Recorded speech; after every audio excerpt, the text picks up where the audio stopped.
Čaute!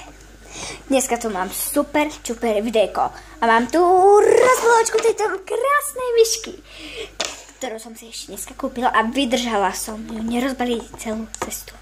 A to sme boli ešte v McDonalde. Hej, dobre. Takže idem ju rozbaliť, sa už neviem dočkať. Tak, ozvem sa, ako ju rozbalím. Tak, a už je von.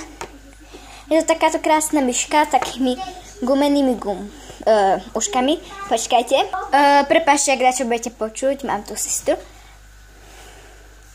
Tak toto asi vyzerá. Ideme ju dať dole gumičky.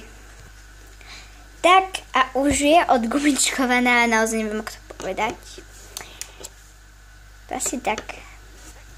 Je krásna a vybrala som si ju preto, lebo má veľkú hlavu a ja mám pre veľké hlavy slabosť. No a k tomu bol takýto doplnok a naozaj neviem, k čomu to je. Skúsim to dať na krk. Vyzerá to, že je to na krk, ale ja vôbec neviem. Vyskúšam ešte pár pokusov a potom sa ozvem. Tak, zistila som, že to je ako podbradník a tie uška sú fakt super, také mekučké. Takže... A volá sa Fiona, bolo to aj na balení, ak ste to všimli. Fiona, dačo. Už som to zahodila, takže si to nepamätá. Počkajte, tak som tu dám dozadu. Tak, čaute. A dúfam, že sa vám moja myška Fiona páči.